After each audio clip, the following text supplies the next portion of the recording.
కాళేశ్వరాన్ని కూలేశ్వరం అంటూ మాట్లాడడం సరికాదన్నారు కేటీఆర్. దీనికి సీఎం రేవంత్ రెడ్డి కౌంటర్ ఇచ్చారు. 1,00,000 కోట్లు పెట్టి కట్టిన కాళేశ్వరం లేకున్నా నీళ్లు వచ్చని అన్నారు.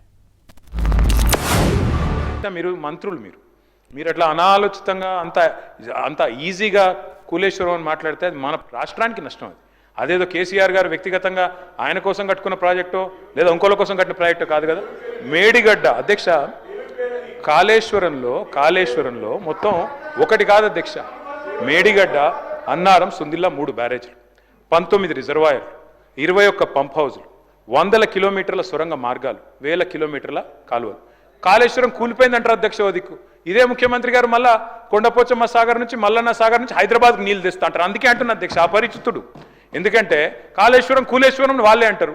మరి కొండపోచమ్మ సాగర్, రంగనాయక సాగర్ దగ్గర పోయి మంత్రి గారు అక్కడనేమో ప్రార్థనలు చేసి 1,00,000 ఎకరాలకు నీళ్లు ఇస్తున్నామని చెప్తారు. మరి కాళేశ్వరం కూలిపోతే కొండపోచమ్మ సాగర్ ఎక్కడిది, మల్లన్న సాగర్ ఎక్కడిది, గంధమల్ ఎక్కడిది, బస్వాపూర్ ఎక్కడిది?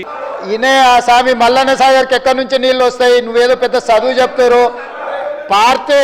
కానీ మీరు ఏదైతే లిఫ్టులు పంపులు పెట్టి కూలగొట్టిన దానికి సంబంధం లేదు.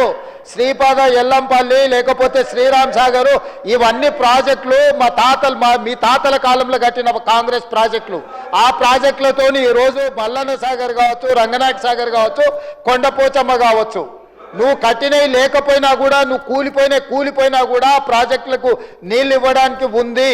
మీరు లేని అబద్ధాలతోని లేకపోతే మేడిగడ్డ దగ్గర కట్టిందో, సుందిల దగ్గర కట్టిందో, అన్నారం దగ్గర కట్టిన మీరు పంపులు లిఫ్టులతోని కొల్లగొట్టిన 1,00,000 కోట్ల రూపాయల ప్రాజెక్టు గుండు సున్నా లేకపోయినా నీళ్లు ఇవ్వచ్చు.